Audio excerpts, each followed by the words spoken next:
নমস্কার বন্ধুরা, রিশতা ইউটিউবার সবাইকে স্বাগত। বন্ধুরা, এই ওয়েদার চেঞ্জে ছোট বড় সবাইকে যে সমস্যায় সম্মুখীন হতে হয় সেটা হলো ঠান্ডা লাগা, সর্দি, কাশি, জ্বর, মাথা ব্যথা, আরও অনেক কিছু। আর আমরা এই ঠান্ডা লাগা থেকে মুক্তি পাওয়ার জন্য নানা ওষুধ খেয়ে থাকি।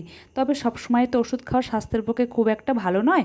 তাই ঘরোয়া পদ্ধতিতে আজ আমি আপনাদের কাছে শেয়ার করছি একটি ঘরোয়া রেমেডি, যে খুব সহজে বাড়িতে থাকা খুব সামান্য উপকরণ দিয়ে বানিয়ে ফেলতে পারেন।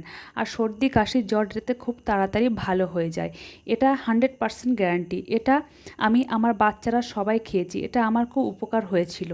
তাই ভাবলাম আজ আমি এটা আপনাদের সাথে শেয়ার করি। তবে চলো আর দেরি না করে রেমেডিটা আপনাদেরকে দেখাই। দেখে নিন। প্রথমে রেমেডি বানানোর জন্য প্রথমে একটি প্যানে 3 কাপ থেকে 4 কাপ পর্যন্ত আমি জল নিয়ে নিলাম। জলটা গরম হলে প্রথমে আমি গোলমরিচ ফাটিয়ে দিয়ে দিলাম। তারপর গোলমরিচ ফাটিয়ে দিয়ে দেবো। গোলমরিচ ফাটিয়ে দিয়ে সামান্য কিছুক্ষণ পরে আমি আদা কুচি, পরিমাণ মতো আদা কুচি দিয়ে দেবো। মানে যতটা পরিমাণ লাগে 4 কাপ জলে আদা কুচি দেব। তারপরে দেখো তাল মিছরি,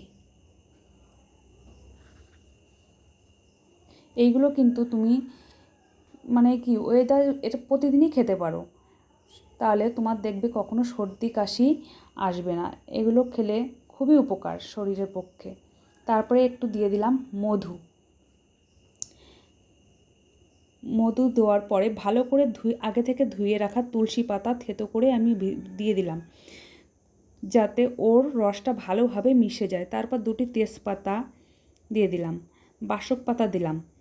তোমরা হয়তো জেনে থাকবে বাসক পাতার রস ও মধু গরম করে খেলেও কাশি কমে। তোমরা এটাতে বাসক পাতা না চাইলেও স্কিপ করতে পারো।